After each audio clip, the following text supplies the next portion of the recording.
जी गुरुदेव आप। नमो अरिहंताणम, नमो सिद्धाणम, नमो आयर्याणम, नमो वज्झायाणम, नमो लोहि तद्वताहूणम। दिन प्रारंभ कर रहे हैं। इसको देव भाषा का मत कहते हैं, बनाना ना। ऐसे आज शायद लेट भी आ क्योंकि सकता ये हूँ। भाषा अत्यंत दिव्य है।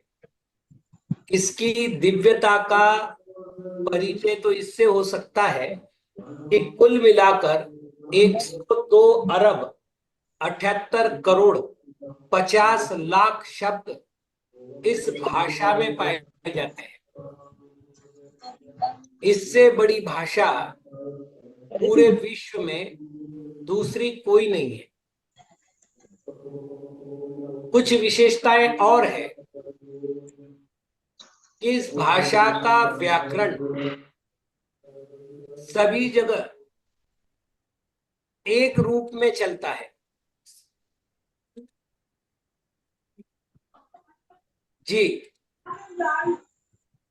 मैं ये बता रहा था, 102 अरब लो लो 78 करोड़ 50 लाख शब्द इसमें है।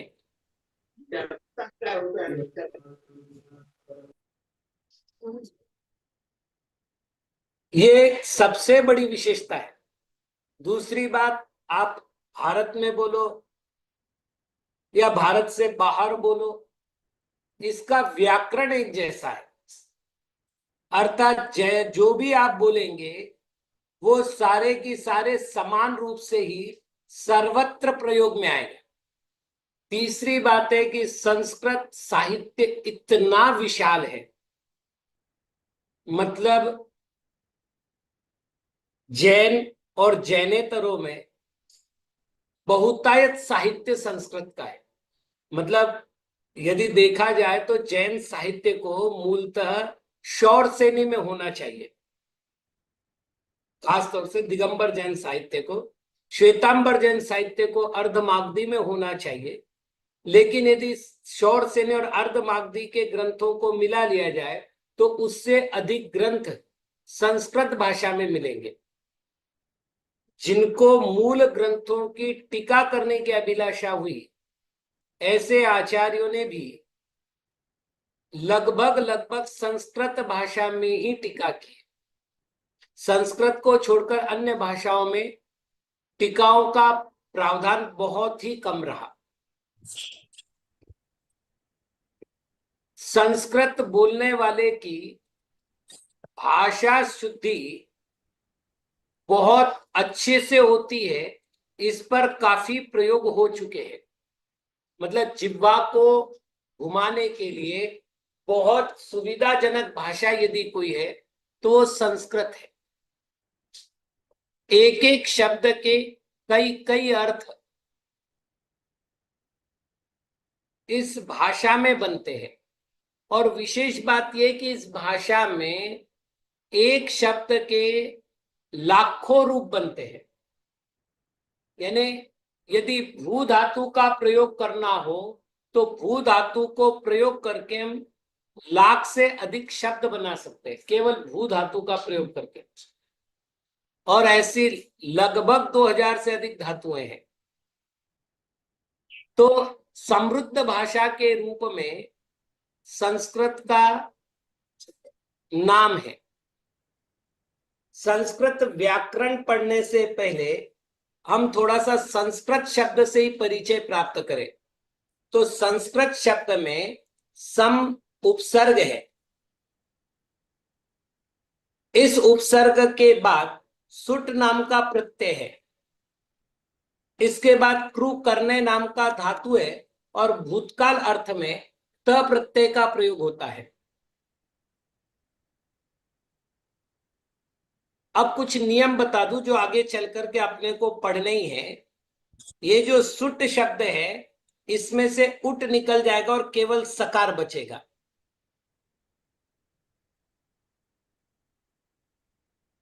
व्यंजन से पहले यदि मकार हो तो नियम से व्यंजन का अनुस्वार होता है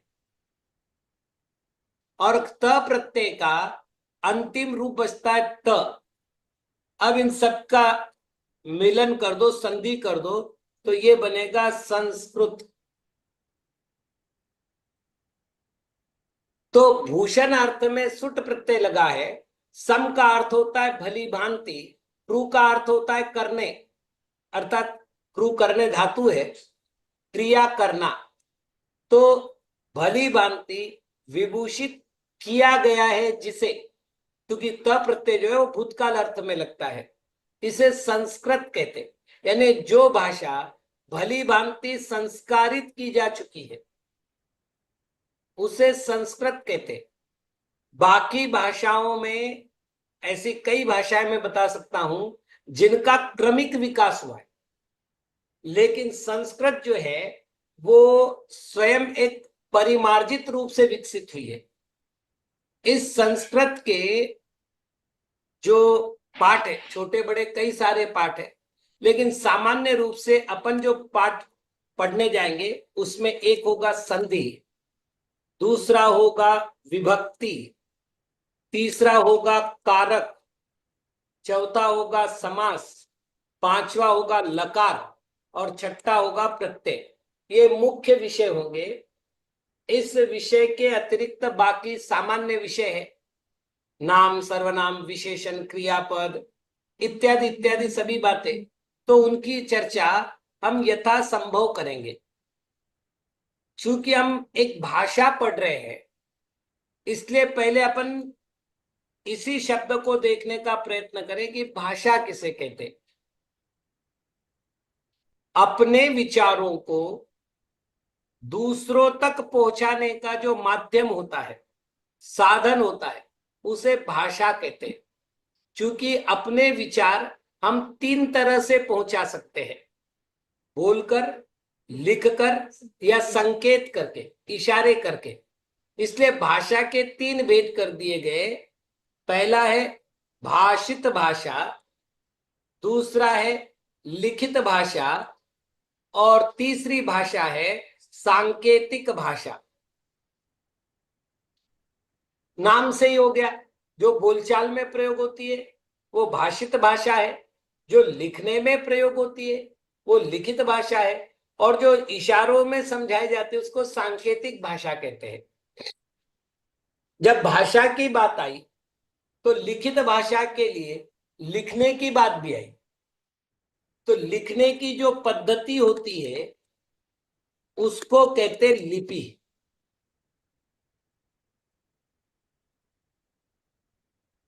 और ये जानकर आपको आश्चर्य होगा कि मूलतः पूरे विश्व में तीन प्रकार की लिपियां मानी है। पूरे विश्व में पहली लिपि है चित्र लिपि। यहां अक्षर नहीं होते। खास तौर से चीन, जापान, कोरिया में इस प्रकार की लिपि का बहुत प्रयोग है। ये चित्र लिपि का प्रयोग करते हैं, यानी सांकेतिक चित्र बनाते हैं। दूसरी प्रकार की भाषा जिसे कहते हैं फोनेशियन लिपि। इस लिपि का प्रयोग भी जो है प्राय करके यूरोप और मध्य एशिया में होता है। और तीसरी प्रकार की लिपि है जिसको हम ब्राह्मी लिपि कहते हैं। इस ब्राह्मी लिपि के भी कई लिपियां बनी। ये अक्षरात्मक होती है, इसके स्वर, व्यंजन इत्यादि होते हैं। जो ब्राह्मी लिपि है इसके स्वर, व्यंजन इत्यादि होते हैं। इस कारण से जो है इन लिपियों को हमने अलग अलग भाषाओं में बांटा, जैसे अंग्रेजी भाषा, फ्रांसीसी भाषा, जर्मन भाषा। इनकी जो लिखने की पद्धति है इसको हम कहते हैं रोमन लिपि। यूनानी भाषा की जो लिपि है वो है यूनानी लिपि। अरब की जो लिपि है वो है इब्रानी लिपि। कश्मीरी, लद्दाखी, पंजाबी और तिब्बती भाषा जो है, इन भाषाओं की जो लिखने की पद्धति है उसको कहा है शारदा लिपि। तमिल देख लो, केरला देख लो, इसकी जो लिखने की भाषा है, ये भाषा है द्रविड़ लिपि। मंगोलिया प्रदेश में, खासतौर से जापान में, कोरियाई में, चीन में जिस लिपि का प्रयोग होता है वो लिपि है मंगोलियन लिपि। सोवियत संघ के जितने देश है प्राय करके उनमें सिरिलिक लिपि चलती है। और भारत में जो प्राय भाषाएं चल रही है, जैसे हिंदी है, मराठी है, प्राकृत है, अपभ्रंश है, गुजराती है, इनमें भाषा होती है देवनागरी। मतलब लिपि लिखने की जो पद्धति है वो देवनागरी। तो संस्कृत की जो लिपि है वो है देवनागरी।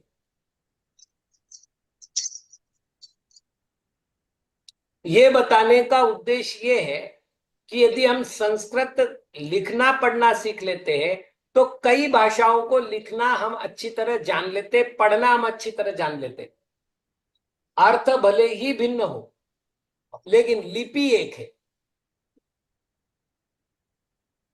अब बात कर रहे हैं अपन कि संस्कृति के मतलब संस्कृत भाषा के जो प्रवेश है, मतलब भाषा का जो प्रवेश है वो अक्षरों के ज्ञान से होता है। इसलिए हमको थोड़ा सा अक्षरों के विषय में भी जानना चाहिए। एक बात आपसे कह रहा हूं कि मैं जितना फास्ट बोल रहा हूं उसको आप निश्चिंत रहिए। क्लास पूरी होने के बाद इस क्लास के पूरे फुटनोट्स आपको मतलब मैं दीदी के इस पर भेज दूंगा और दीदी जो है सबके मोबाइल पर भिजवा देगी, या फिर एक ग्रुप क्रिएट किया जाए, उससे मैं रोज की रोज अपना विषय भेजता जाऊंगा। तो अपने को मतलब नोट्स बनाने में सुविधा होगी, होमवर्क के लिए भी सुविधा होगी। अगर कोई पिछला प्रकरण देखना पड़ा तो इतना सारा लिखना नहीं पड़ेगा, जितना कम लिखेंगे उतना बोर्ड पर ध्यान रहेगा। तो आपको पूरा पूरा विषय मिल जाए, इसकी व्यवस्था की जाएगी। तो देवनागरी नाम की लिपि है। एक दो बातें आपको बताऊं। अभी कुछ दिन पहले एक संघ के साधु के साथ चर्चा चल रही थी। मैंने कहा एक संस्कृत व्याकरण आप कर लो, उसके बाद संस्कृत व्याकरण करते अपन 8 महीने में, तो प्राकृत व्याकरण करेंगे 4 महीने में, और अपभ्रंश व्याकरण करेंगे 2 महीने में। क्यों? क्योंकि मुझे ये बताना है, जैसे आज मुझे बताना है भाषा किसे कहते हैं, अक्षर कौन है, वर्ण कौन है, भाषा में स्वर क्या है, व्यंजन क्या है, संधि क्या है, लकार क्या है, कितने भेद है। आगे चल करके मुझे प्राकृत में और अपभ्रंश में ये वापिस नहीं बताना पड़ेगा, क्योंकि यही हम पूरा जान चुके होंगे। तो एक भाषा, अब संस्कृत ही क्यों पहले पढ़ा रहा हूं, तो उसका भी कारण है। बाकी भाषाओं में, मतलब भारत की जितनी भाषाएं हैं, चाहे वो हिंदी हो, मराठी हो, गुजराती हो, प्राकृत हो, अपभ्रंश हो, इन भाषाओं में वचन 2 ही है। संस्कृत भाषा में 3 वचन है, एक वचन, द्विवचन, बहुवचन। तो अधिक शब्द होने से, अधिक शब्द रूप होने से, धातुओं का एक जगह प्रयोग मिलने से हमको इसको समझने में सुविधा हो जाएगी। तो इसको अपन बड़ी व्यवस्थित रूप से करेंगे। तो सबसे पहले अपन देखते हैं वर्ण। वर्ण कहिए या अक्षर कहिए, ये दोनों एकार्थक है। भाषा का जो सबसे छोटा हिस्सा है उसको हम वर्ण कहते हैं। अर्थात जिसके 2 टुकड़े नहीं होते, क्षरण होना है, टुकड़ा होना, हिस्सा होना, भाग होना, अंश होना। तो जिसके 2 अंश नहीं होते उसको हम कहते हैं अक्षर। तो वर्ण कहिए, अक्षर कहिए, एकार्थक है। ये जो वर्ण है इनको 3 भागों में बांटा है। पहला है स्वर, दूसरा है व्यंजन, और तीसरा है अयोगवाह। प्राय करके अयोगवाह शब्द का प्रयोग बहुत कम हुआ है। जैन व्याकरणकारों ने तो भी प्रयोग किया है, बाकी संधि के प्रकरण में इनका प्रयोग तो हुआ है। स्पष्ट रूप से उल्लेख नहीं हुआ है। स्वर शब्द जो है ये स्वयं अपनी एक बात करता है, स्वयं राजते इति स्वराः, स्वयं राजन्ते इति स्वराः, स्वयं सुशोभित होते, अर्थात अपना उच्चारण करने के लिए जिनको दूसरे किसी के सहयोग की आवश्यकता नहीं होती उनको स्वर कहते हैं। व्यंजन, व्यंजन शब्द का संधि विच्छेद करो तो होगा वी प्लस अंजन।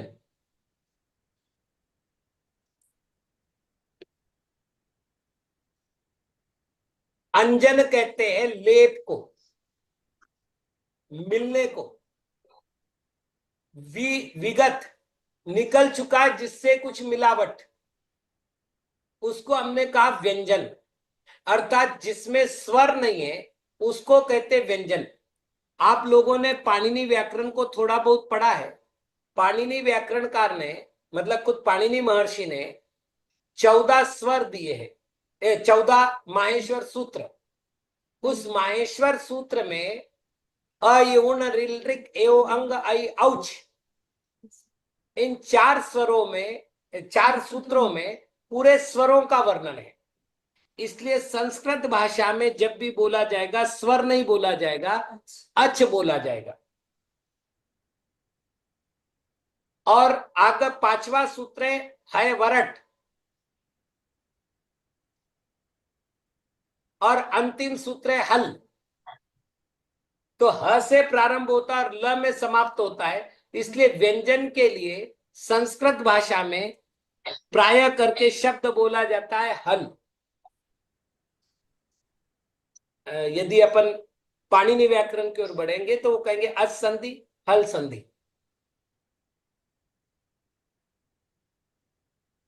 ये अयोग वहां नहीं, यहां करेगा विसर्ग, नहीं रहने दो, आयोग वाई रहने दो।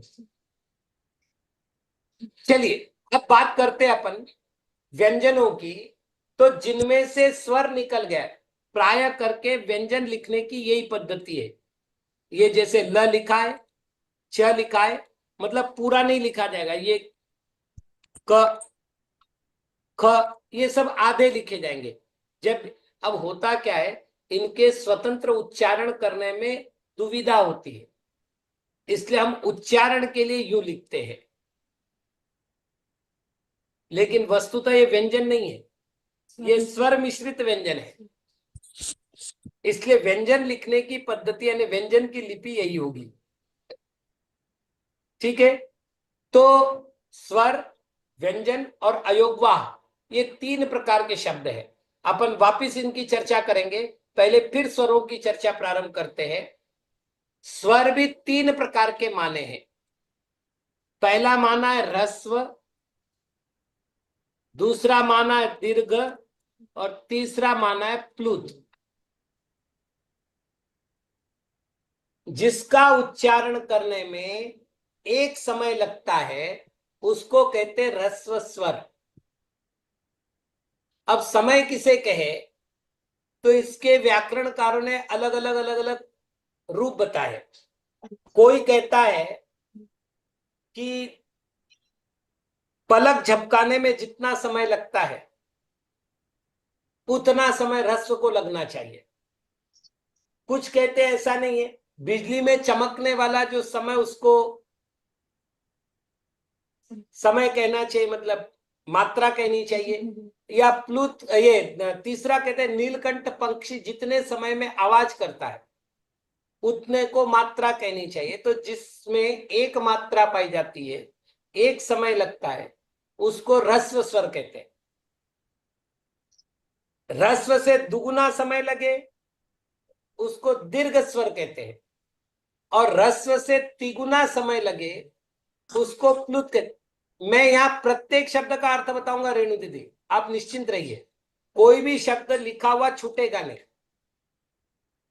केवल सहजता आवे इसलिए एक एक विषय कंप्लीट करूं। जैसे अभी मैंने कहा ह्रस्व स्वर होता है, दीर्घ स्वर होता है, प्लुत स्वर होता है। दिगंबर आमनाय में और वैदिक आमनाय में ह्रस्व स्वर 5 ही है, अ, ई, उ, री और री। दीर्घ स्वर कितने हैं इस विषय में दो मत है। पाणिनि मत अलग है और जैन आचार्यों का मत अलग है। पाणिनि के मतानुसार आ, ई, उ, री और री, इनके अतिरिक्त ए, आई, ओ और औ, ये जो 9 स्वर है इसमें से वो कहते री वर्ण से दीर्घता नास्ति, इस तरह से पाणिनि कहते 8, इसको हटा दो। पाणिनि के मतानुसार इसको हटा दो, इसलिए मैंने इसको अलग फॉन्ट में लिखा है। बाकी बचे 8। दिगंबर जैनाचार्यों ने दीर्घ स्वर के 2 भेद किए। पहला नाम दिया सामान्य दीर्घ स्वर और दूसरा नाम दिया संध्यक्षर।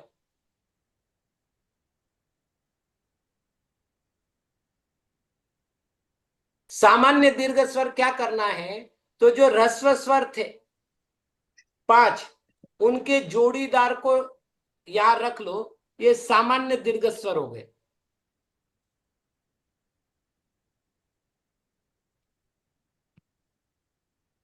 अब संध्यक्षर, संध्यक्षर कहता है संधि से बना हुआ अक्षर, संधि यानी मिलने से, जैसे अ और ई मिला तो ए बना, अ और ए मिला तो आई बना, अ और उ मिला तो ओ बना, और अ और ओ मिला तो औ बना। मतलब इन्होंने कहा कि संधि होकर के बने हैं, तो जो संधि होकर के बने वो है संध्यक्षर, और संध्यक्षर 4 ही माने हैं, ए, आई, ओ, औ। तो दिगंबर आमनाय के अनुसार स्वरों, दीर्घ स्वरों की संख्या 9 है। वापिस एक बार, वैदिक परंपरा के अनुसार 8 और दिगंबर परंपरा के अनुसार 9। अंतर क्या है, ये एक कम हो गया वैदिक परंपरा में। अब एक नई बात, 5 ह्रस्व स्वर और 9 दीर्घ स्वर, कुल हो गए 14। लेकिन मंत्र शास्त्र में स्वरों की संख्या मानिए 16। उन्होंने कहा अम आह को भी स्वर में लो। व्याकरणकार अम आह को स्वर में नहीं लेते, लेकिन मंत्र शास्त्रज्ञ अम आह को स्वरों में गर्भित करते हैं। तो कुल मिलाकर के आज का जो विषय अपना हुआ वो ये हुआ कि संस्कृत भाषा विश्व की समृद्धतम भाषा में से एक है। इस भाषा के जो मूल पाठ है उनकी अपन ने चर्चा की, और भाषा में प्रवेश करते समय स्वर, व्यंजन, अयोगवा, ये 3 भेद हमने अक्षरों के किए। उसमें से स्वर के भी ह्रस्व, दीर्घ, प्लुत, ये 3 भेद कर दिए। तो ये सारा विषय जो है अब तक का, मैं आपको क्लास जैसे अभी पूरी हो रही है मैं आपको ये भिजवा दूंगा ताकि आप लोग तैयारी कर सके, और कल से जितना समय पर अपन रह सकेंगे उतना अधिक से अधिक विषय होगा, क्योंकि मेरा तत्काल अभी प्रतिक्रमण होकर के बाद के क्लास की तैयारी है। आज इतना ही। ओम नमः। नमोस्तु महाराज जी, नमोस्तु।